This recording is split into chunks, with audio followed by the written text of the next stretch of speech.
Hi friends, welcome to GVK study circle.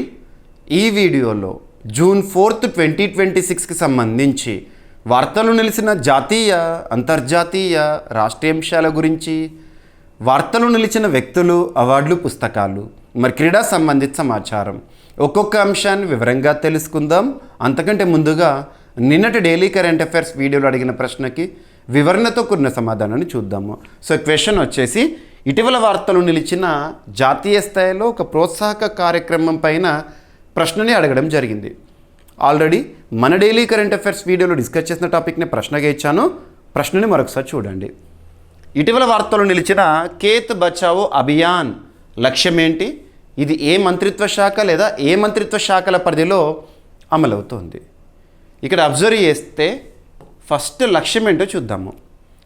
జాతీయ స్థాయిలో శాస్త్రీయ మరియు సమతుల్య ఎరువుల వినియోగాన్ని ప్రోత్సహించడం కోసము కేంద్ర ప్రభుత్వము ఖేత్ బచావో అభియాన్ని ప్రారంభించడం జరిగింది.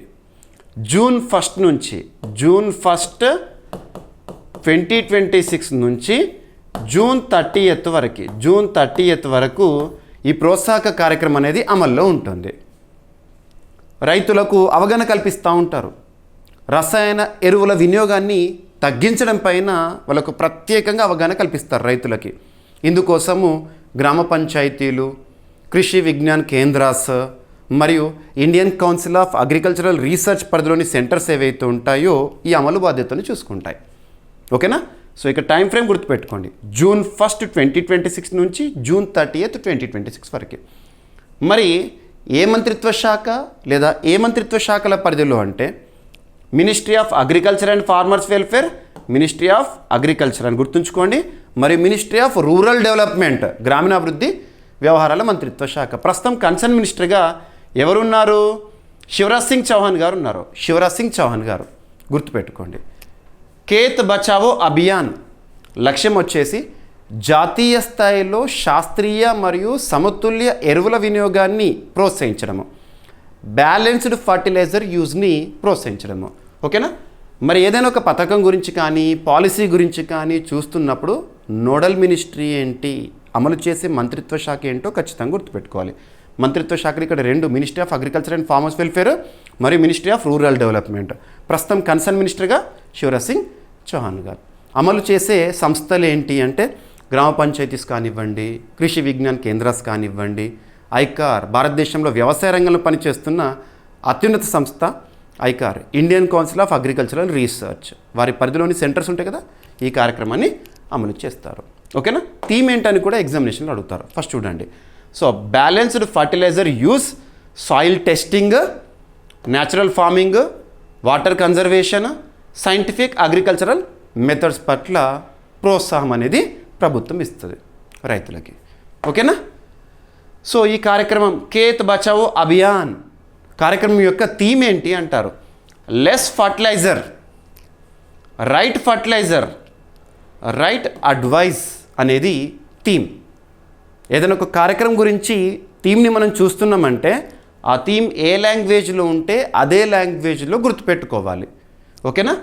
కేంద్ర వ్యవసాయ మరియు రైతు సంక్షేమ మంత్రిత్వ శాఖ మరి ఇంకొక మంత్రిత్వ శాఖ కేంద్ర గ్రామీణాభివృద్ధి మంత్రిత్వ శాఖలు కలిసి 2026 జూన్ 1 నుంచి జూన్ 30 వరకు దేశవ్యాప్తంగా, అందుకే జాతీయ స్థాయిలో ప్రోత్సాహక కార్యక్రమం అంటున్నాను, దేశవ్యాప్తంగా ఖేత్ బచావో, ఖేత్ అంటే ఏమంటాం మనము? వ్యవసాయ భూమి అంటాం కదా. సో ఖేత్ బచావో అభియాన్ని నిర్వహిస్తున్నాయి. వ్యవసాయంలో శాస్త్రీయ మరియు సమతుల్య ఎరువుల వినియోగాన్ని ప్రోత్సహించడమే ఈ కార్యక్రమం యొక్క లక్ష్యం. సరిపోతుంది. ఈ లైన్ చూడండి, థీమ్ గుర్తుంచుకోండి. ఇంకా డెప్త్గా స్టేట్మెంట్స్ కావాలంటే రసాయన ఎరువుల అధిక వినియోగాన్ని తగ్గించి మృత్తిక పరీక్షల ఆధారంగా ఎరువుల వినియోగంపై రైతులకు మార్గనిర్దేశకం చేయడము, అవగాహన కల్పించడం అనేది ఈ కార్యక్రమం యొక్క ప్రధాన లక్ష్యం. నేల ఆరోగ్యం, సో సాయిల్ హెల్త్ అనేది ఇంపార్టెంట్. నేల ఆరోగ్యం మరియు పంట అవసరాలకు అనుగుణంగా ఎరువులను ఉపయోగించే విధానంపై రైతులకు అవగాహన కల్పించబడుతుంది దేశవ్యాప్తంగా. అందుకోసము గ్రామ పంచాయతీలు, Krishi Vigyan Kendras, Indian council of agricultural research centres మరియు రాష్ట్ర ప్రభుత్వాలు ఏవైతే ఉంటాయో సంయుక్తంగా ఈ కార్యక్రమాన్ని అమలు చేస్తాయి. కిసాన్ క్రెడిట్ కార్డ్ మరియు ప్రధానమంత్రి కిసాన్ పథకాలపై కూడా రైతులకు అవగాహన కల్పించబడుతుంది. ప్రస్తుతం భారతదేశంలో రైతులకు ప్రోత్సాహక కార్యక్రమాలు చాలా ఉన్నాయి. ప్రస్తుత ప్రభుత్వం అద్భుతంగా అమలు చేస్తుంది. కిసాన్ సమ్మాన్ నిధి అని చెప్పేసి రైతుకు సకాలంలో పెట్టుబడి సాయం అందించడము, మరియు పంట బీమాకు సంబంధించి ఫసల్ బీమా యోజన కానివ్వండి, ఇంతటి అద్భుతమైన కార్యక్రమాలు అమల్లో ఉన్నాయి. వీటి పట్ల కూడా రైతులకి అవగాహన కల్పిస్తారు. వీటన్నిటి వల్లే చూడండి ప్రస్తుతం భారత ప్రధాని నరేంద్ర మోదీ గారికి ఒక అంతర్జాతీయ సంస్థ అయిన Food and Agricultural Organisation Rome, Italy కేంద్రంగా పనిచేస్తున్న సంస్థ లాస్ట్ మంత్ అంటే మే మంత్లో భారత ప్రధాని గారికి FAO ఇచ్చి ఒక అత్యున్నత పురస్కారాన్ని ఇచ్చి సత్కరించింది. అగ్రికోలా మెడల్ అని చెప్పేసి మనం డిస్కస్ చేసాము. ఇటువంటివి లింక్ చేసుకోండి, ఓకేనా. సో శివరాజ్ సింగ్ చౌహాన్ గారు ప్రస్తుతం కేంద్ర వ్యవసాయ శాఖ మంత్రిగా విధులు నిర్వర్తిస్తున్నారు. కృషి విజ్ఞాన్ కేంద్రాలు అసలు ఎప్పుడు ప్రారంభమైనవి అంటే 1974లో నోడల్ సంస్థ భారత వ్యవసాయ పరిశోధన మండలి, Indian council of agricultural research, వ్యవసాయ రంగంలో భారతదేశంలో పనిచేస్తున్న అత్యున్నత సంస్థ, గుర్తుపెట్టుకోండి, ఓకేనా. ఐకార్ 1929లో స్థాపన, న్యూఢిల్లీ కేంద్రంగా పనిచేస్తుంది. మంగిలాల్ గారు ప్రస్తుతం ఐకార్కి హెడ్గా లేదా చీఫ్గా ఉన్నారు. భారతదేశంలో టైప్స్ ఆఫ్ సాయిల్స్, మృత్తికల వర్గీకరణ, 8 types of soils, ICAR classification అని చెప్పేసి మీరు వింటూ ఉంటారు, చదువుతూ ఉంటారు జాగ్రఫీ సబ్జెక్ట్లో, ఓకేనా. రైట్. ఈ కృషి విజ్ఞాన్ కేంద్రాస్ రైతులకు శిక్షణ అందించడం మరియు సాంకేతిక పరిజ్ఞాన బదిలీని అందిస్తుంది. సో భారత వ్యవసాయ పరిశోధన మండలి ఐకార్, ఓకేనా. ఏ మంత్రిత్వ శాఖ పరిధిలో పనిచేస్తుంది ICAR? Ministry of agriculture and farmers welfare. ఇక కిసాన్ క్రెడిట్ కార్డ్ అనే ఒక పథకం 1998లో ప్రారంభమైంది, రైతులకు సకాలంలో వ్యవసాయ రుణాలను అందించడం కోసం. ఇక కిసాన్ సమ్మాన్ నిధి, రైతుకు పెట్టుబడి సాయం అన్నట్టు 2019 ఏ మంత్రిత్వ శాఖ పరిధిలో? కేంద్ర వ్యవసాయ మరియు రైతు సంక్షేమ మంత్రిత్వ శాఖ, ministry of agriculture and farmers welfare, ఓకేనా. ఒక టాపిక్లో భాగంగా ఒక సంస్థ గురించి వచ్చిన, ఒక పథకం గురించి వచ్చిన, ఒక దేశం గురించి వచ్చిన, ఒక రాష్ట్రం గురించి వచ్చిన బేసిక్ పాయింట్స్ అన్నీ కూడా చూడాలి. అలా చదివితేనే కరెంట్ అఫైర్స్ కోణంలో 100% సాధించడంతో పాటు జనరల్ స్టడీస్లో కూడా మ్యాక్సిమం స్కోర్ చేయగలుగుతాం. మనం ప్రతి టాపిక్ని కూడా అదే విధంగా డీల్ చేస్తున్నాము. నేను చెప్పే ప్రతి టాపిక్ మీరు అబ్జర్వ్ చేయండి, అదే విధంగా చెప్తాను, ఓకేనా. మీరు నోట్ మేకింగ్ చేసుకోండి. లేదంటే మన CA 360 కోర్స్ ఏదైతే ఉంటుందో, మన CA 360 కోర్సులో నేను ఎక్స్ప్లెనేషన్ ఇచ్చే ప్రతి టాపిక్ కంటెంట్ అంతా కూడా PDF రూపంలో అందుబాటులో ఉంటుంది. డౌన్లోడ్ చేసుకొని చదవండి, ఓకేనా. ఇక ఈరోజు ఫస్ట్ టాపిక్ June 4th, 2026. మీరు అన్ని వార్తాపత్రికల్లో కూడా చూసుంటారు. ఆరావళి పర్వత శ్రేణి పరిధి నిర్ధారణకు సుప్రీంకోర్టు ఒక నిపుణుల కమిటీని ఏర్పాటు చేయడం జరిగింది, హై పవర్డ్ కమిటీని. అండ్ అభ్యర్థులు గుర్తెచ్చుకోండి, ఇటీవల ఇటువంటి కమిటీల గురించి, హై పవర్డ్ కమిటీస్ గురించి రెగ్యులర్గా వార్తల్లో చూస్తున్నాం. జస్ట్ లాస్ట్ 2 monthsలోనే న్యూస్లో ఉన్న చాలా ప్రాధాన్యత ఉన్న కమిటీల గురించి జస్ట్ ఒకసారి సింగిల్ అయినా చెప్తాను. ఆల్రెడీ వాటి గురించి మనం ఇన్డెప్త్గా డిస్కస్ చేశాము. ఏంటంటే ఉదాహరణకు భారతదేశంలో కోర్టుల లేదా న్యాయ వ్యవస్థల ఆధునీకరణ కోసము సుప్రీంకోర్టు ప్రధాన న్యాయమూర్తి జస్టిస్ సూర్యకాంత్ గారు వేసిన ఒక committee, justice Arvind Kumar committee, కోర్టుల ఆధునీకరణ అని గుర్తుపెట్టుకోండి, సింగిల్ లైన్లో గుర్తుపెట్టుకోండి. ఇక భారతదేశంలో జైళ్ళు ఏవైతే ఉంటాయో, జైల్స్ ఉంటాయి కదా, కారాగారాలు, ఆ జైల్స్ ఏవైతే ఉంటాయో అవి దివ్యాంగులకు ఉపయుక్తంగా ఉండే విధంగా లేదా దివ్యాంగులకు అనుకూలంగా ఉండే విధంగా సంస్కరణల కోసం ఒక కమిటీని వేయడం జరిగింది. ఆ కమిటీకి ఎవరు అంటే జస్టిస్ రవీంద్ర భట్ గారు. రవీంద్ర భట్ కమిటీ దేనిపైన అధ్యయనం కోసం ఇటువంటివి అడుగుతారు, గుర్తుపెట్టుకోండి, ఓకేనా. సో ఇక్కడ అలాంటి ఒక కమిటీ నేను ఇటీవల కాలంలో దాదాపు 2026 ఇయర్లో జనవరి నుండి మొదలుకొని ఇప్పటి వరకు అట్లీస్ట్ ఒక 25-30 కమిటీస్ మీకు చెప్పారు. అట్లీస్ట్ అంటున్నాను, అంతకంటే ఎక్కువనే ఉంటాయి. కానీ ప్రాధాన్యత ఉన్న కమిటీలు 20-25 కమిటీస్ అయితే ప్రత్యేకంగా ఎలా ప్రిపేర్ అవ్వండి అంటే కమిటీ ఏంటి, పర్పస్ ఏంటి, ఎనఫ్. సో ఇక్కడ సుప్రీంకోర్టు ఒక నిపుణుల కమిటీని ఏర్పాటు చేసింది. దీనికి సంబంధించి ఆరావళి పర్వత శ్రేణి, అసలు ఆరావళి పర్వత శ్రేణి విస్తరించిన ప్రాంతం ఏంటి, ఆ పరిధి ఏంటి, దీన్ని నిర్ధారించడానికి అనుకోండి. ఫస్ట్ టాపిక్లోకి వెళ్ళే ముందు అసలు ఈ కమిటీకి హెడ్ ఎవరో తెలుసుకునే ముందు ఆరావళి మౌంటైన్ రేంజెస్ గురించి చూద్దాము పోటీ పరీక్షల కోణంలో. ఇక్కడ అబ్జర్వ్ చేస్తే mountain range, Aravalli mountain range అనేది 3 రాష్ట్రాలు ఒక కేంద్రపాలిత ప్రాంతం వరకు విస్తరించి ఉంది. 3 రాష్ట్రాలు ఏంటంటే గుజరాత్, రాజస్థాన్, హర్యానా. కేంద్రపాలిత ప్రాంతం వచ్చేసేసి మన దేశ రాజధాని ఢిల్లీ. 3+1 అని గుర్తుపెట్టుకోండి. ఆరావళి పర్వత ప్రాంతంలో రాజస్థాన్ రాష్ట్రంలోని కుంభల్గఢ్ ఫోర్ట్ జస్ట్ 15 డేస్ బ్యాక్ మనం న్యూస్లో చూసాము, డిస్కస్ చేసాము. ప్రస్తుతం ప్రపంచంలో అత్యంత పొడవైన గోడ కుంభల్గఢ్ ఫోర్ట్కి సంబంధించి మొదటిది the great wall of China తర్వాత మన భారతదేశంలోని కుంభల్గఢ్ ఫోర్ట్ గురించి చెప్పాను మీకు. అది కూడా ఆరావళి పర్వత ప్రాంతంలోని ఒక ఫోర్ట్. మరి ఆరావళి పర్వత శ్రేణిలో హయ్యెస్ట్ పీక్ ఏదంటే గురు శిఖర్. జాగ్రఫీలో ఇంపార్టెంట్ బిట్ ఇది. గురు శిఖర్ హయ్యెస్ట్ పీక్. అది ఎక్కడ ఉంది అంటే రాజస్థాన్ రాష్ట్రంలో మౌంట్ అబూ ప్రాంతంలో ఉంది. ఓకేనా. సో ఇలా ఆరావళి గురించి చెప్పుకుంటూ పోతే చాలాసేపు మీకు చెప్పొచ్చు. బట్ టాపిక్లోకి వెళ్దాం ఇక. అండ్ అభ్యర్థులు మరొకసారి చెప్తున్నాను, ఈ మౌంటైన్ రేంజెస్ ఏవైతే ఉంటాయో వెస్టర్న్ ఘాట్స్ కానివ్వండి, ఈస్టర్న్ ఘాట్స్ కానివ్వండి, ఆరావళి మౌంటైన్ రేంజ్ కానివ్వండి, వీటిపైన ప్రత్యేక శ్రద్ధను చూపండి. మీకు వెస్టర్న్ ఘాట్స్ అంటే 6+1గా గుర్తుంచుకోండి అని చెప్తున్నాను. హయ్యెస్ట్ పీక్ ఏంటి ఇవన్నీ చూడాలి. సో ఇక్కడ ఆరావళి పర్వత శ్రేణి పరిధి నిర్ధారణ కోసం సుప్రీంకోర్టు ఒక నిపుణుల కమిటీని వేసింది. ఆ కమిటీకి హెడ్ ఎవరు అని అడుగుతారు ఎగ్జామినేషన్లో, గుర్తుపెట్టుకోండి. కాంచన్ దేవి గారు. తన ఆధ్వర్యంలో ఒక ఎక్స్పర్ట్ కమిటీ, హైపవర్డ్ కమిటీని వేసింది సుప్రీంకోర్టు. ఓకేనా.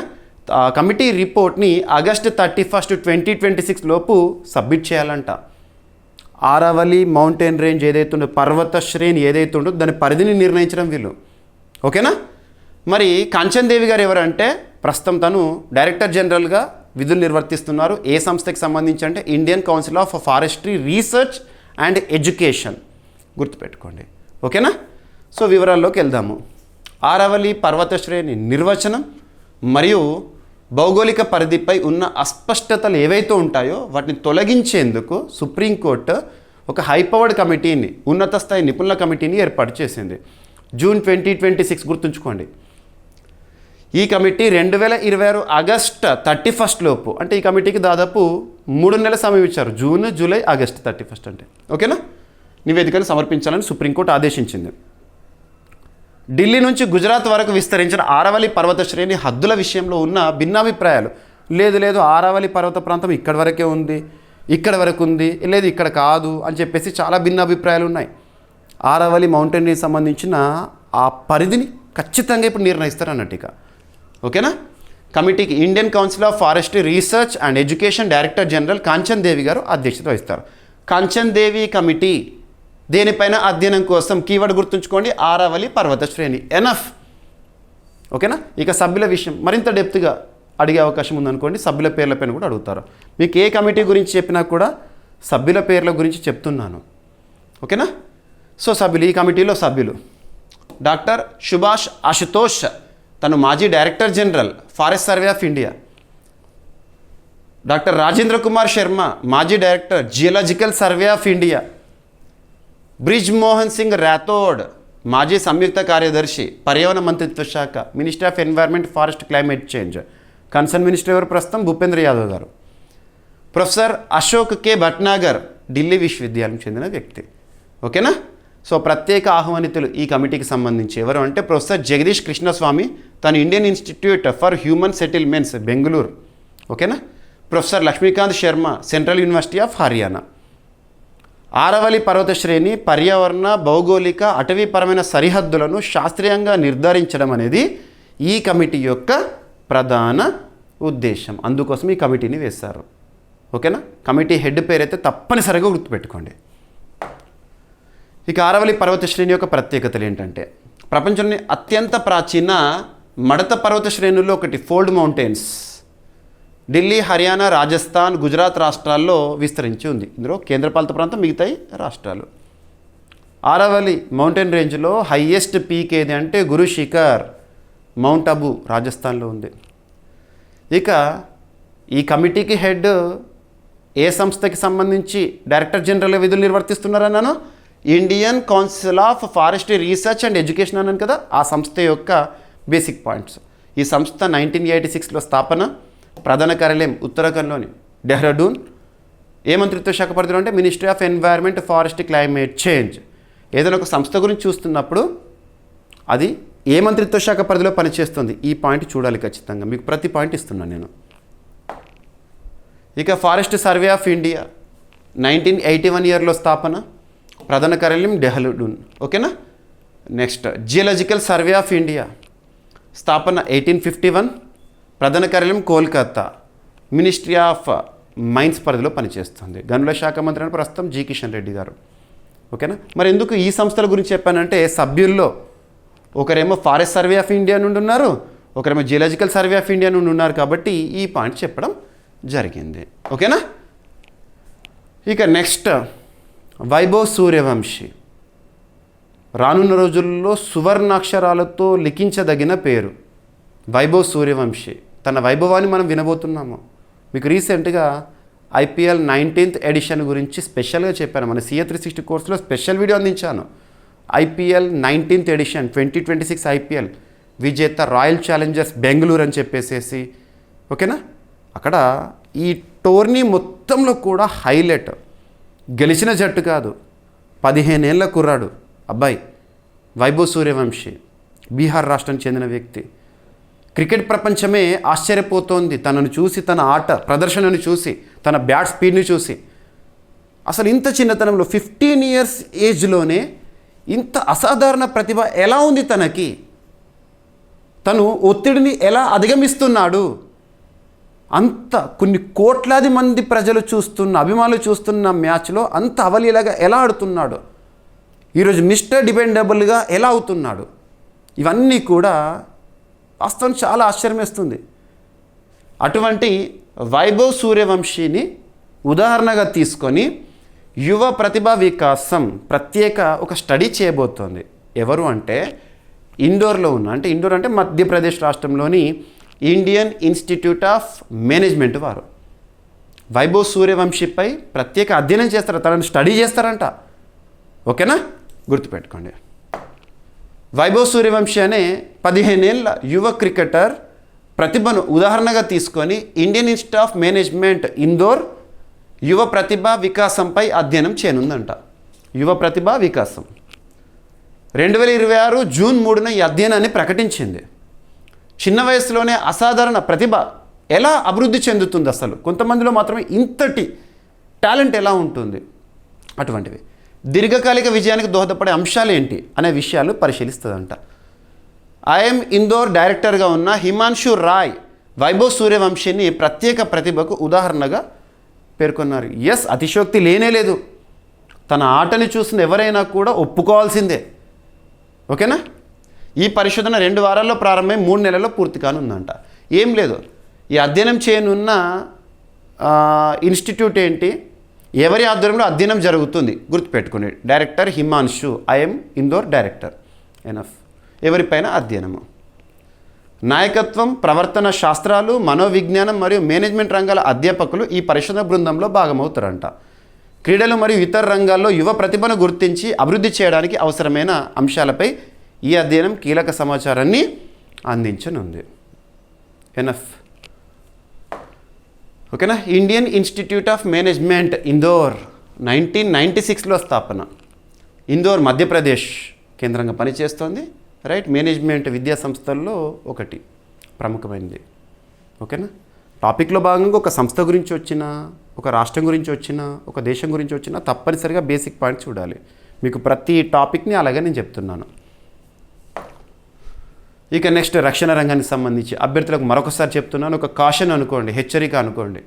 రానున్న ఏ పోటీ పరీక్ష అయినా, ఏ స్థాయి పోటీ పరీక్ష అయినా రక్షణ రంగానికి సంబంధించి ఎక్కువ మొత్తంలో ప్రశ్నలు ఉండబోతున్నాయి. ఎందుకు ఇంత బలంగా, ఎందుకు ప్రతిసారి చెప్తున్నానంటే జస్ట్ ఒక్కరోజు న్యూస్ పేపర్ ఓపెన్ చేయండి, టాపిక్స్ అన్నీ చూడండి, ఏమేమి ఉన్నాయి, ఏం వార్తలు కవర్ అయినాయి. పేపర్ మొత్తంలో at least 2 to 3 topics, at least 2 to 3 topics defence రిలేటెడ్గానే మీరు అబ్జర్వ్ చేస్తారు, ఐడెంటిఫై చేస్తారు. ప్రతిరోజు 2-3 అంశాలు ఎక్స్క్లూజివ్గా డిఫెన్స్ అంటే అర్థం చేసుకోండి. వాటిని మనం పోటీ పరీక్షల కోణంలో డిస్కస్ చేస్తున్నాం. 6 సెగ్మెంట్స్గా మీకు డిఫెన్స్ టాపిక్స్ని డివైడ్ చేసి చెప్తున్నాను నేను.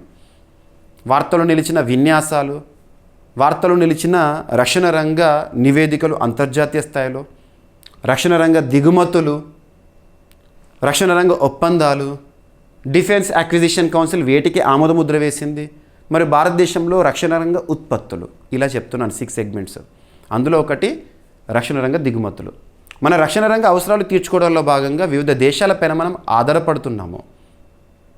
అందులో మన ఇండియాకి లార్జెస్ట్ డిఫెన్స్ పార్ట్నర్ ఏది అంటే రష్యా, మన పెద్దన్న.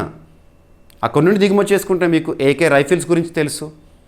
భారత్ రష్యా లేదా ఇండియా రష్యా సంయుక్తంగా తయారు చేసిన బ్రహ్మోస్ మిసైల్స్ గురించి తెలుసు. సుకోయ్ 30 MK యుద్ధ విమానాల గురించి తెలుసు. అలా చెప్పుకుంటూ పోతే S-400 మిసైల్ సిస్టమ్ 2018 సంవత్సరం నుండి మనం వింటున్నాము.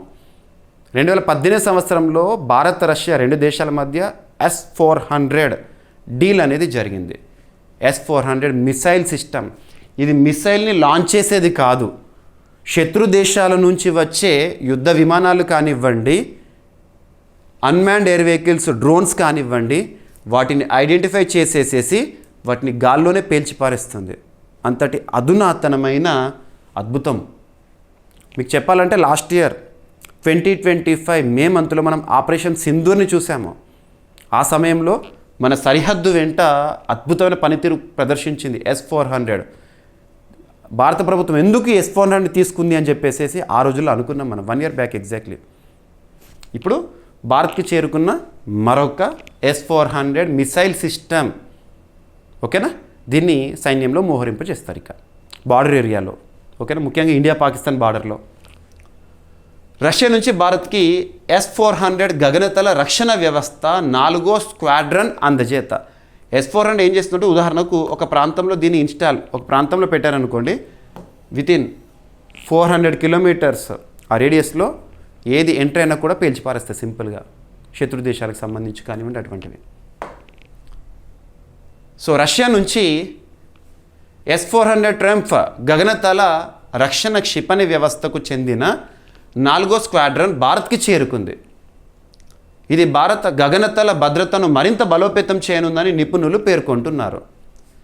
భారత్ మరియు రష్యా మధ్య 2018లో 5 S-400 స్క్వాడ్రన్స్ కొనుగోలుకి ఒప్పందం కుదిరింది. ఇప్పటికే భారతదేశానికి 3 వచ్చినాయి, ఇప్పుడు 4వది వచ్చింది, ఇంకొకటి రావాల్సి ఉంది. 4వ స్క్వాడ్రన్ అందడంతో ఒప్పందంలోని ఒక స్క్వాడ్రన్ మాత్రమే మిగిలి ఉంది. ఇప్పటికే 3 S-400 స్క్వాడ్రన్స్ భారత సాయుధ దళాల్లో అద్భుతమైన పాత్రని పోషిస్తున్నాయి. S-400 ప్రపంచంలో అత్యాధునిక దీర్ఘశ్రేణి గగనతల రక్షణ వ్యవస్థలో ఒకటి. ఇది యుద్ధ విమానాలు, డ్రోన్స్, క్రూయిజ్ క్షిపణులు మరియు బ్యాలిస్టిక్ క్షిపణులను గుర్తించి అడ్డుకుంటుందంట. ఒక్కో స్క్వాడ్రన్లో 16 వాహనాలు ఉంటాయి. వీటిలో కమాండ్ అండ్ కంట్రోల్ సిస్టమ్స్, ఆధునిక రాడార్ యూనిట్స్ మరియు క్షిపణి ప్రయోగ వాహనాలు ఉంటాయి. ఒక్కో స్క్వాడ్రన్లో 2 బ్యాటరీలు, ఒక్కో బ్యాటరీలో 6 లాంచర్స్ ఉంటాయి. మరీ ఇంత డెప్త్గా అడగరు. ఓకేనా, ఏ దేశం నుంచి ఏంటి, ఏ దేశంలోని ఏ సంస్థ తయారు చేసింది, ఇటువంటి అడుగుతారు. S-400 మిసైల్ సిస్టమ్ కోసం ఎప్పుడు ఒప్పందం జరిగింది, డీల్ వాల్యూ ఎంత, ఏ 2 దేశాల మధ్య, ఇటువంటివి. ఒక్కో లాంచర్ ద్వారా అనేక ఇంటర్సెప్టర్ క్షిపణులను ప్రయోగించవచ్చు. అసలు ఈ S-400 ట్రంప్ మిసైల్ సిస్టమ్ని ఎవరు తయారు చేస్తారంటే, రష్యా దేశానికి సంబంధించి అల్మాజాంటే అనే ఒక సంస్థ. దీర్ఘశ్రేణి భూమి నుంచి గగనతల క్షిపణి వ్యవస్థ మిసైల్ సిస్టమ్.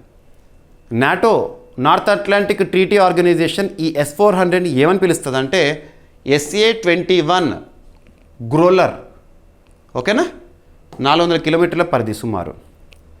ఇక ఒప్పందం భారత్ రష్యా మధ్య S-400 డీల్ ఎప్పుడు జరిగింది, ఎంత? అక్టోబర్ 2018. గుర్తుంచుకోండి, 5 S-400 మిసైల్ సిస్టమ్స్ కోసము విలువ ఎంత అంటే దాదాపు $5.43 బిలియన్. ఈ ఒప్పందం జరిగినప్పుడే అమెరికాకు నచ్చదు. అమెరికాకి ఇటువంటి రక్షణ ఒప్పందాలు నచ్చాయి, ఎందుకంటే వాళ్ళ నుండి అన్ని కొనుగోలు చేయాలని భావిస్తుంది అది. కానీ మనకు నచ్చిన కొనుగోలు మనం చేసుకుంటాం. రష్యా మనకు పెద్దని ఎప్పటికి కూడా. మరి S-400 డీల్ మనం కుదుర్చుకుంటున్నప్పుడు అమెరికా ఒక చట్టాన్ని చూపించి బెదిరించింది. అదేంటని అడుగుతారు ఎగ్జామినేషన్లో. CAATSA countering America's adversaries through sanctions act. అంటే అమెరికా కొన్ని దేశాలు శత్రు దేశాలుగా భావిస్తుంది, లిస్ట్ చేస్తుంది. ఆ శత్రు దేశాలతో కనుక ఏదైనా ఒక దేశము దిగుమతులు, రక్షణ రంగ ఒప్పందాలు కుదుర్చుకుందాం అనుకోండి, ఆ దేశం పైన ఆంక్షలు విధిస్తుంది. అదే క్యాట్సా 2017 నుండి మనం చూస్తున్నాము. ఓకేనా, రైట్. ఇక రక్షణ రంగానికి సంబంధించి ఇంకొక టాపిక్ ఈరోజు అన్ని వార్తాపత్రికల్లో ఉంది. భారత సైన్యం త్రివిధ దళాల్లో ఒకటి ఇండియన్ ఆర్మీ, భారత సైన్యం దివ్యాస్త్ర MK1 లోయిటరింగ్ మ్యూనిషన్ విజయవంత పరీక్ష. లోయిటరింగ్ మ్యూనిషన్ అంటే ఏంటంటే సింపుల్గా లోయిటరింగ్ శత్రు దేశాలకు సంబంధించిన ప్రాంతాన్ని పరిశీలిస్తూ ఉంటుంది, అబ్జర్వ్ చేస్తుంది, తర్వాత సరైన సమయంలో అటాక్ చేసేస్తుంది, అటువంటి సిస్టమ్. ఓకేనా? సో మనకు త్రివిధ దళాలు ఒకటి ఇండియన్ ఆర్మీ కదా, సో భారత సైన్యానికి సంబంధించి సక్సెస్ఫుల్గా టెస్ట్ చేయడం జరిగిందంట దివ్యాస్త్ర MK1 లాయిటరింగ్ మ్యూనిషన్. ఓకేనా? 2026 జూన్లో ఎక్కడ జరిగింది? ఏదన్నా రక్షణ రంగానికి సంబంధించి కానీ పరిశోధన జరిగింది అనుకోండి, అది ఎక్కడ జరిగింది? Location important. రాజస్థాన్ అంటే మీకు పోఖ్రాన్ గుర్తొస్తుంది, మళ్ళీ ఇక్కడ పోఖ్రాన్ కాదు, జోధ్పూర్. 2026 జూన్లో భారత సైన్యం రాజస్థాన్లోని జోధ్పూర్లో దివ్యాస్త్ర MK1 వ్యవస్థకు సంబంధించి సిస్టమ్కి సంబంధించిన కార్యాచరణ పరీక్షలను విజయవంతంగా పూర్తి చేసింది. దివ్యాస్త్ర MK1 అనేది హోవెరిట్ సంస్థ అభివృద్ధి చేసిన స్వదేశీ కృత్రిమ మేధస్సు ఆధారిత టాక్టికల్ లోయిటరింగ్ మ్యూనిషన్ సిస్టమ్. ఎగ్జామ్లో ఒకటి అంటారు, దివ్యాస్త్ర MK1 అనేది ఏంటి? Tactical loitering munition system. ఎవరు అభివృద్ధి చేశారు? మన భారతదేశంలోని ఒక సంస్థ, హోవరిట్ సంస్థ, పూర్తి స్వదేశీ పరిజ్ఞానంతో అభివృద్ధి చేసిన ఓకేనా కృత్రిమ మీద ఆధారిత సిస్టమ్. భారత సరిహద్దు ప్రాంతాల్లో ఇంటెలిజెన్స్, ముఖ్యంగా నిఘా కోసం చెప్పాను కదా, నిఘా సరిహద్దు ప్రాంతంలో నిఘా వేస్తూ ఉంటుంది, ఒక డ్రోన్ లాంటి నిర్మాణం నిఘా వేస్తూ ఉంటుంది, గస్తీ. ఓకేనా? ఇంటెలిజెన్స్, సర్వేలెన్స్, రికగ్నైజెన్స్ సామర్థ్యాలను పెంచేందుకు దీన్ని రూపొందించారు. ఇది నిఘా, సమాచార సేకరణ, రికగ్నైజెన్స్ మరియు ఖచ్చితమైన లక్ష్యదారుల కోసం అభివృద్ధి చేసిన వ్యూహాత్మక మానవరహిత వైమానిక విహారం, అన్మాన్డ్ ఎయిర్ వెహికల్, డ్రోన్. ఓకేనా? దివ్యాస్త్ర MK1 అనే అన్మాన్డ్ ఎయిర్ వెహికల్, మానవరహిత విమానము. ఎందుకోసము? సరిహద్దు వెంట సర్వేలెన్స్, ఇంటెలిజెన్స్ సేవల కోసము. ఎవరికి? ఇండియన్ ఆర్మీ కోసము. ఎవరు అభివృద్ధి చేశారు? హోవరిట్ అనే ఒక సంస్థ స్వదేశీ పరిజ్ఞానంతో తయారు చేసింది. ఈ దివ్యాస్త్ర MK1 అనేది కృత్రిమ మీద ఆధారంగా పనిచేస్తుంది. ఎనఫ్. ఓకేనా? సో లాయిటరింగ్ మ్యూనిషన్ అంటే లక్ష్య ప్రాంతంపై కొంతసేపు గాల్లో సంచరిస్తుంది ఇది, తర్వాత సరైన సమయం వచ్చినప్పుడు లక్ష్యాన్ని ధ్వంసం చేసేస్తుంది అన్నట్టు. కృత్రిమ మేధస్సు సాయంతో స్వయంచాలక నావిగేషన్ మరియు లక్ష్య గుర్తింపు సామర్థ్యం కలిగి ఉంటుంది. కృత్రిమ మేధ, ఆర్టిఫిషియల్ ఇంటెలిజెన్స్ తనకు తానే నిర్ణయాలు తీసుకుంటుంది, ఎక్కడ శత్రు దేశాలకు సంబంధించిన స్థావరం ఉంది, ఇటువంటివి అలా. ఓకేనా? Right, enough. ఇక త్రివిధ దళాలకు సంబంధించి ఇండియన్ ఆర్మీకి ప్రస్తుతం చీఫ్గా ఉపేంద్ర ద్వివేది గారు ఉన్నారు. Indian air force air marshal AP Singh గారు ఉన్నారు. Indian navy Dinesh K Tripathi గారు ఉండే మే మంత్ చివరి రోజున తను రిటైర్ అయ్యారు. తన స్థానంలో కృష్ణ స్వామినాథన్ గారు వచ్చారు. చీఫ్ ఆఫ్ డిఫెన్స్ స్టాఫ్ త్రివిధ దళాల సమన్వయాధికారి ప్రస్తుతం NS రాజా సుబ్రమణి గారు, 3వ CDS. ఎవరి స్థానంలో వచ్చారు? అనిల్ చౌహాన్ గారి స్థానంలో మే చివరిలో. లింక్ చేసుకోండి, కరెంట్ అఫైర్స్తో లింక్ చేసుకొని చదవాలి. ఓకేనా? Loitering munition. ఓకేనా? AI based drone. సింపుల్గా చెప్పాలంటే ఇది సూసైడ్ డ్రోన్ అని కూడా చెప్పవచ్చు దీన్ని. శత్రు దేశాలకు సంబంధించిన స్థావరాన్ని అబ్జర్వ్ చేసి సరైన సమయం వచ్చేసి దాన్ని ఢీకొని పేల్చేసుకుంటుంది, వాళ్ళని పేల్చేస్తుంది. ఓకేనా? అన్మాన్డ్ ఎయిర్ వెహికల్, క్షిపణి సాంకేతికతల కలయిక. లక్ష్యాన్ని గుర్తించి స్వయంచాలకంగా దాడి చేసే సామర్థ్యం దీని సొంతము. సాధారణంగా సూసైడ్ డ్రోన్ లేదా కామికేస్ డ్రోన్ అని కూడా దీన్ని పిలుస్తారు. Right, enough. ఇక రాజస్థాన్ రాష్ట్రంలో ఈ విజయవంతమైన పరీక్ష కాబట్టి రాష్ట్రం వచ్చింది కాబట్టి చూద్దాము. సో రాజస్థాన్ రాష్ట్రం భారతదేశంలో భౌగోళికంగా అతిపెద్ద రాష్ట్రము. అక్కడ బీజేపీ అధికారంలో ఉంది. భజన్లాల్ శర్మ గారు ముఖ్యమంత్రిగా ఉన్నారు. గవర్నర్గా హరిభౌ కిషన్ రావు బాగ్దే గారు ఉన్నారు. ఓకేనా? Right. Jaipur is the capital. ఇక అగ్నిపర్వతాలు మీకు చాలాసార్లు చెప్తాను నేను, అగ్నిపర్వతాలు IITs అని చెప్పేసి. సో నేను చెప్తున్నాను, అవి ఎగ్జామినేషన్లో వస్తున్నాయి కూడా. మీకు రీసెంట్గా చూడండి, UPSC civil services preliminary examination May 24, 2026 రోజున జరిగింది. అగ్నిపర్వతం పైన క్వశ్చన్ అడిగారు డైరెక్ట్గా. ఎగ్జామినేషన్లో పేలింది అగ్నిపర్వతం. 2025లో మనం డిస్కస్ చేశాము. యునెస్కో జియో పార్క్గా గుర్తింపు పొందిన ఒక వాల్కెనో అని చెప్పేసి ఈక్వెడార్లో ఉన్న అగ్నిపర్వతము ఏంటది? టుంగ్రాహువా వాల్కెనో గురించి అడిగారు. UPSC సివిల్ సర్వీసెస్ ప్రిలిమినరీ ఎగ్జామినేషన్లో మీకు క్వశ్చన్ పేపర్ని మన యూట్యూబ్ ప్లాట్ఫామ్లో ఎక్స్ప్లెనేషన్ ఇచ్చాను. ప్రతి ప్రశ్న చూపించాను. కరెంట్ అఫైర్స్ కోణంలో 24 క్వశ్చన్స్ డైరెక్ట్గా వచ్చేసినాయి మన క్లాస్ నుంచి. ఓకేనా? ఇక ఈరోజు వార్తలు ఇచ్చిన ఒక అగ్నిపర్వతం న్యూస్ పేపర్స్లో మీరు చూసుంటారు. కిలావియా అగ్నిపర్వతం పేలింది అని చెప్పేసేసి వాల్కనో ఎరప్షన్. ఇటీవల తరచూ బద్దలవుతూ చుట్టుపక్కల ప్రాంతాలకి సమస్యాత్మకంగా మారి వార్తలు నిలిచిన అగ్నిపర్వతాలు ఏవైతే వాటి పేర్లను గుర్తుంచుకోండి, లొకేషన్ ఎక్కడ అంతే. సో కిలావియా అగ్నిపర్వతం ఎరప్షన్తో న్యూస్లో ఉంది కాబట్టి ఇది ఎక్కడ ఉంది అంటే అమెరికా పరిధిలోని హవాయ్ ప్రావిన్స్లో ఉంది. హవాయ్ ప్రావిన్స్ అమెరికా పరిధిలో ఒక స్టేట్ అనుకోండి, ఓకేనా. కిలావియా అగ్నిపర్వతం అమెరికాలోని హవాయ్ ద్వీపంలో ఉంది. ఇది ప్రపంచంలో అత్యంత క్రియాశీల అగ్నిపర్వతాల్లో ఒకటి. కిలావియా ఒక షీల్డ్ అగ్నిపర్వతం, షీల్డ్ వాల్కెనో. ఇది హవాయియన్ హాట్స్పాట్ వల్ల ఏర్పడింది. ఈ అగ్నిపర్వతం నుండి ప్రధానంగా బసాల్టిక్ లావా వెలువడుతుంది. ఇవన్నీ ఇంత డెప్త్గా అడగరు, బట్ జాగ్రఫీ సబ్జెక్టులు ఇంపార్టెంట్, ఓకేనా. రీసెంట్గా ఎక్కువ అగ్నిపర్వతాలు అనగానే మనకు ఇండోనేషియా గుర్తొస్తుంది. Mount Merapi, mount Sinabung, Lewotobi, Laki ఇవన్నీ మనం డిస్కస్ చేస్తాము, ఓకేనా. ఇక నెక్స్ట్ పొటాటో ప్యాచ్. రీసెంట్గా ఏమంటాము, ఒక పగడపు కోరల్ కాలనీని గుర్తించడం జరిగింది. లక్షద్వీప్ బీచ్ ఏరియా ఉంటుంది కదా, సముద్రపు అడుగు ప్రాంతంలో ఒక కోరల్ కాలనీని గుర్తించారు. అదేంటి? సో సింపుల్గా పొటాటో ప్యాచ్ అని పిలుస్తున్నారు.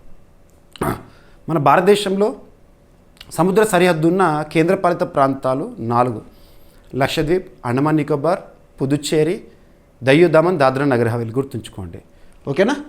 సో పొటాటో ప్యాచ్ లక్షద్వీప్లో గుర్తించిన భారీ పావోనా క్లావస్ పగడపు colony.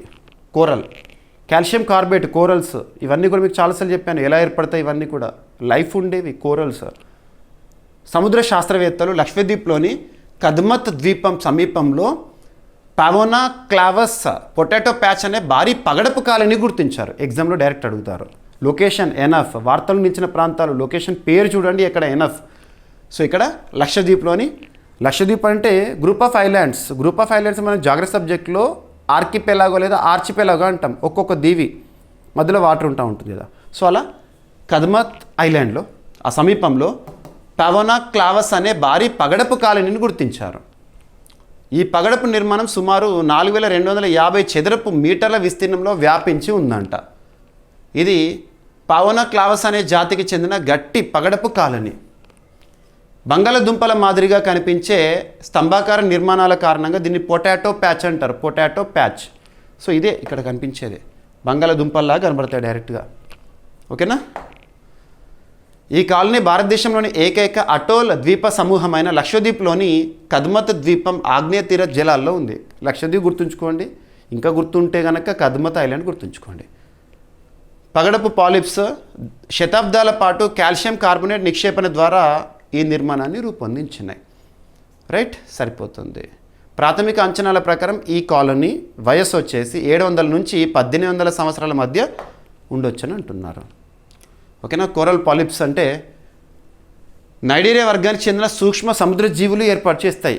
Coral reefs, the great Australian reef అని చెప్పేసి మనం చూస్తాం. గ్రేట్ బ్యారియర్ రీఫ్ ఆస్ట్రేలియా అలాంటివి.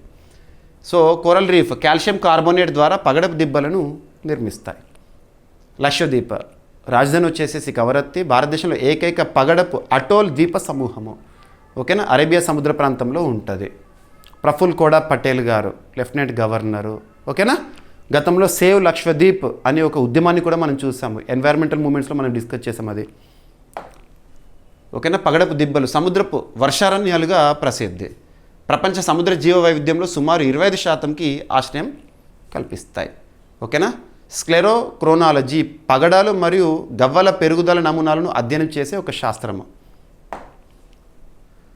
నెక్స్ట్ ఎకానమీ సబ్జెక్ట్లో భాగంగా అభ్యర్థులకు మరొకసారి చెప్తున్నాను, కరెంట్ అఫైర్స్ అనేది ఒక సింగిల్ సబ్జెక్ట్ కాదు.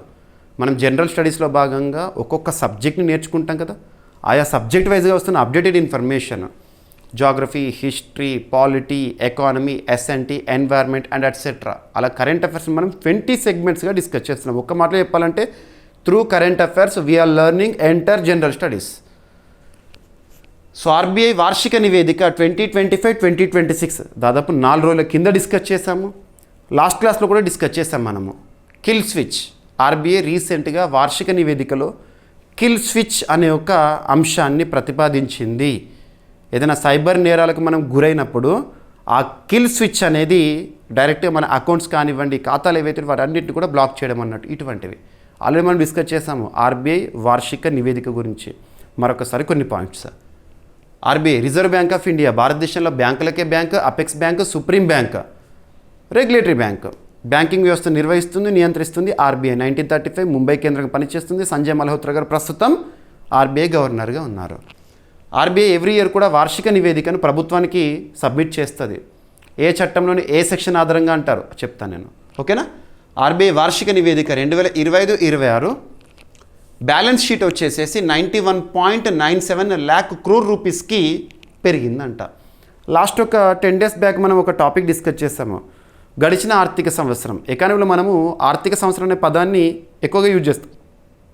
ఏప్రిల్ 1 నుంచి మార్చ్ 31 ఫినాన్షియల్ ఇయర్ 2025-2026 ఫినాన్షియల్ ఇయర్లో భారతదేశంలో పబ్లిక్ సెక్టర్ బ్యాంక్స్ ఏవైతే ఉంటాయో అవి సాధించిన all time high net profit ఎంత అని చెప్పాను, 1.98 lakh crore రూపీస్ గడిచిన ఆర్థిక సంవత్సరంలో అత్యధికంగా ఎస్బీఐ సాధించింది నికర లాభాలని చెప్పేసి. సో ఇక్కడ చూడండి డైరెక్ట్ గణాంకాలు. రిజర్వ్ బ్యాంక్ ఆఫ్ ఇండియా 2025-26 వార్షిక నివేదికను విడుదల చేసి ఆర్బీఐ చట్టం 1934లోని సెక్షన్ 53 క్లాస్ 2 ప్రకారం కేంద్ర ప్రభుత్వానికి సమర్పించింది. సో ఈ చట్టం ప్రకారము ఆర్బీఐ ప్రభుత్వానికి తన వార్షిక నివేదికను సబ్మిట్ చేస్తూ ఉంటుంది రెగ్యులర్గా. మీకు ఎకనామిక్ సబ్జెక్టులు ఇంపార్టెంట్ ఇది. ఏ చట్టంలోని ఏ సెక్షన్ ప్రకారం ప్రతి ఏడాది కూడా ఆర్బీఐ బ్యాంకింగ్ వ్యవస్థకి సంబంధించిన యాన్యువల్ రిపోర్ట్ని కేంద్ర ప్రభుత్వానికి సబ్మిట్ చేస్తూ ఉంటారు. ఈ నివేదిక 2026 మార్చి 31తో ముగిసిన ఆర్థిక సంవత్సరానికి అంటే 2025-26 ఆర్థిక సంవత్సరానికి సంబంధించిన గణాంకాలను తెలుపుతుంది. ఆర్బీఐ బ్యాలెన్స్ షీట్ 20.6% పెరిగి ఫినాన్షియల్ ఇయర్ 25లో 76.25 లక్షల కోట్ల రూపాయల నుంచి FY 26లో అంటే రీసెంట్గా ముగిసిన ఫినాన్షియల్ ఇయర్లో 91.97 lakh crore రూపీస్కి చేరిందంట. భవిష్యత్ ఆర్థిక ప్రమాదాలను ఎదుర్కొనేందుకు 1.09 lakh crore రూపీస్ కాంటింజెన్సీ ఫండ్కి బదిలీ చేశారు. ఆస్తుల పెరుగుదలకు ప్రధాన కారణాలు ఏంటి అంటే దేశీయ పెట్టుబడులు. ఏ దేశమైనా, ఏ రాష్ట్రమైనా, ఏ ప్రాంతమైనా ఎంత ఎక్కువ మొత్తంలో పెట్టుబడులను ఆకర్షిస్తే అంతగా పాజిటివ్ గ్రోత్ రేట్ని, ఎకానమిక్ గ్రోత్ రేట్ని మనం చూస్తాము. దేశీయ పెట్టుబడులు డొమెస్టిక్ ఇన్వెస్ట్మెంట్స్ 44.9% పెరిగి 22.59 లక్షల కోట్ల రూపాయలకు చేరినాయంట. ఈ రిపోర్ట్లో చెప్తుంది ఆర్బీఐ. బంగారం నిల్వలు 63.8% పెరిగి 10.94 లక్షల కోట్ల రూపాయలకు చేరినాయి. విదేశీ పెట్టుబడులు ఫారిన్ ఇన్వెస్ట్మెంట్స్ 7.9% పెరిగి 52.68 lakh crore రూపీస్కి చేరినాయి. బ్యాంకింగ్ రంగంలో మోసాలకు సంబంధించిన మొత్తం 46% పెరిగి 48,021 కోట్ల రూపాయలకు చేరింది. అయితే మోసాల కేసుల సంఖ్య 23,722 నుంచి 10,114కి తగ్గింది. ఈ నివేదిక ఆర్బీఐ ఆర్థిక స్థితి బలోపేతం మరియు ప్రమాద నిర్వహణ సామర్థ్యాన్ని ప్రతిబింబిస్తుందంట. ఆర్బీఐకి సంబంధించిన బేసిక్ పాయింట్స్. ఆర్బీఐ నేషనలైజ్ ఎప్పుడు 1949, ఆర్బీఐ చట్టం 1934. ఓకేనా. కాంటింజెన్సీ ఫండ్ ఆర్థిక మరియు ద్రవ్య ప్రమాదాలను ఎదుర్కొనేందుకు ఆర్బీఐ నిర్వహించే నిధి. ఆర్బీఐ ఆర్థిక మూలధన వ్యవస్థలో భాగము. ఇక నెక్స్ట్ గణాంకాలు. భారతదేశంలో పప్పుధాన్యాల ఉత్పత్తి వృద్ధిలో ఏ రాష్ట్రం టాప్లో ఉందట అంటే ఆంధ్రప్రదేశ్ రాష్ట్రము. ఓకేనా. సో ఇక్కడ అబ్జర్వ్ చేస్తే ఐక్యరాజ్య సమితి, యునైటెడ్ నేషన్స్ ఆర్గనైజేషన్ మరియు FAO Food and Agriculture Organisation 2016 సంవత్సరాన్ని ఇంటర్నేషనల్ ఇయర్ ఆఫ్ పల్సెస్గా ప్రకటించింది. గుర్తుపెట్టుకోండి, ఏదైనా ఒక టాపిక్ వచ్చినప్పుడు దానికి సంబంధించి లింక్ ఇస్తున్నాను, స్టాటిక్ పాయింట్స్. అదే ఇంటర్నేషనల్ ఇయర్ ఆఫ్ మిల్లెట్స్ అంటే 2023 భారత ప్రతిపాదన. ఇటువంటి చూడండి, పప్పుధాన్యాల ఉత్పత్తి వృద్ధిలో దేశంలోని తొలి స్థానంలో ఆంధ్రప్రదేశ్ ఉందంట. ఎవరు చెప్తున్నారంటే ministry of agriculture, Shivraj Singh Chouhan గారు. ఓకేనా. 2025-26 ఆర్థిక సంవత్సరం అంటే గడిచిన ఆర్థిక సంవత్సరం 2025 ఏప్రిల్ 1 నుంచి 2026 మార్చ్ 31 వరకు 57.73% వృద్ధి రేటుతో పప్పుధాన్యాల ఉత్పత్తిలో ఆంధ్రప్రదేశ్ దేశంలోనే మొదటి స్థానంలో నిలిచింది. రాష్ట్రంలో పప్పుధాన్యాల ఉత్పత్తి 2024-25లో 9.96 లక్షల టన్నుల నుంచి 2025-26లో 15.71 లక్షల టన్నులకు పెరిగింది. మొత్తం 5.75 లక్షల టన్నుల అదనపు ఉత్పత్తి నమోదైందంట. దేశంలోనే అత్యధిక వృద్ధి రేటు సాధించినందుకు కేంద్ర వ్యవసాయ శాఖ మంత్రి శివరాజ్ సింగ్ చౌహాన్ గారు ఆంధ్రప్రదేశ్ రాష్ట్ర వ్యవసాయ శాఖను ప్రశంసించారు. ఇక రెండవ స్థానంలో ఆంధ్రప్రదేశ్ తర్వాత రెండవ స్థానంలో ఉత్తరప్రదేశ్ ఉంది. 17.7% వృద్ధి రేటుతో ఉత్తరప్రదేశ్ రెండో స్థానంలో ఉందంట. ఓకేనా, పప్పు ధాన్యాల ఉత్పత్తి వృద్ధిలో.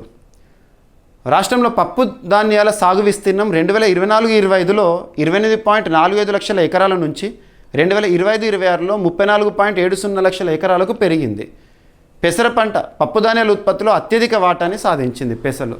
ఓకేనా, పప్పు ధాన్యాల స్వయం సమృద్ధి పథకం, నాణ్యమైన విత్తనాల పంపిణీ, చీడపీడల నియంత్రణ అవగాహన, విలువ ఆధారిత ప్రాసెసింగ్ మరియు కనీస మద్దతు ధర పెంపు వల్ల ఈ విజయాన్ని సాధించినట్లయిందంట. 2026-27లో పప్పు ధాన్యాల సాగును మరింత విస్తరించేందుకు రాష్ట్ర ప్రభుత్వం లక్ష్యంగా పెట్టుకుంది. ఇక ఏమంటాము, ప్రోటీన్ అంటేనే మనకు పప్పు ధాన్యాలు దొరుకుతుంది. కంది, పెసర, మినుము, శనగ, మసూర్ ప్రధాన పప్పు ధాన్యాలు. ఓకేనా, రైట్. కనీస మద్దతు ధర అంటే పంట కాలానికి ముందు కేంద్ర ప్రభుత్వం ప్రకటించేది. ఆ ఎంఎస్పి మినిమం సపోర్ట్ ప్రైస్ ఆధారంగానే రైతు నిర్ణయించుకుంటాడు, ఈసారి ఈ సీజన్కి ఈ పంట వేయాలా వద్దా, లాభదాయకమా కాదా అని. రీసెంట్గా మనం చూసాం, లాస్ట్ 1 వీక్ బ్యాక్ కేంద్ర ప్రభుత్వము తీసుకున్న నిర్ణయం 14 ఖరీఫ్ పంటలకి ఎంఎస్పీని ప్రకటించింది. వాటి గురించి ప్రత్యేకంగా చూడండి. ఫస్ట్ 14 అనే నెంబర్ని గుర్తుంచుకోండి, ఎగ్జామినేషన్లో అడుగుతారు. ఇక నెక్స్ట్, ఆంథ్రోపిక్ అధునాతన కృత్రిమ మేధస్సు కార్యక్రమంలో భారత్ చేరిందంట.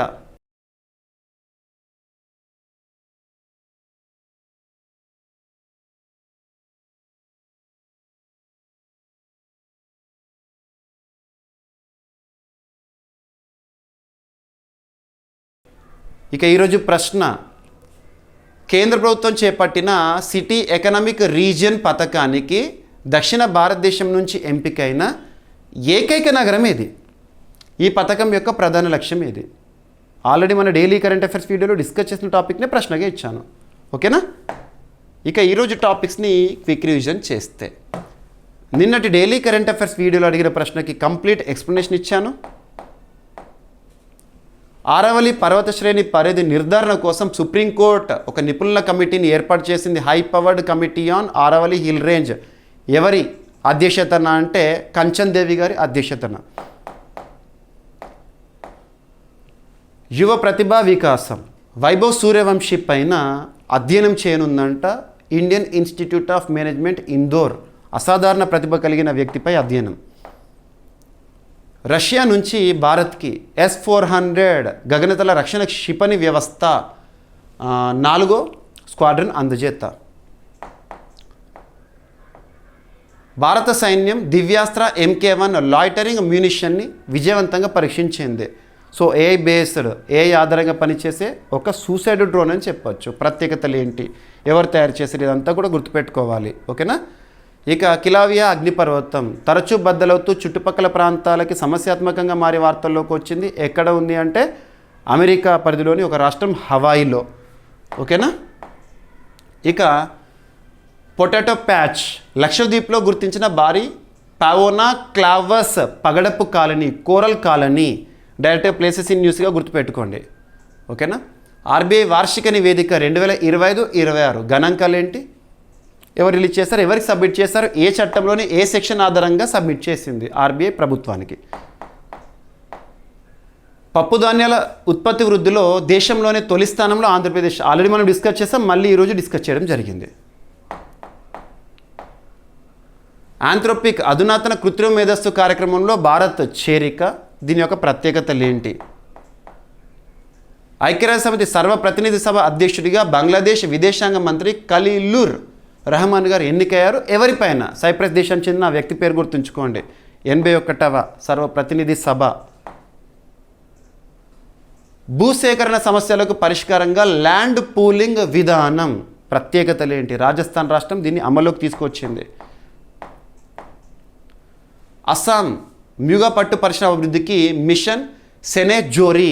ఎగ్జామినేషన్ డైరెక్ట్ అడుగుతారు, మిషన్ సెనెట్ జోరీ దేనికి సంబంధించింది? మ్యూగా పట్టు.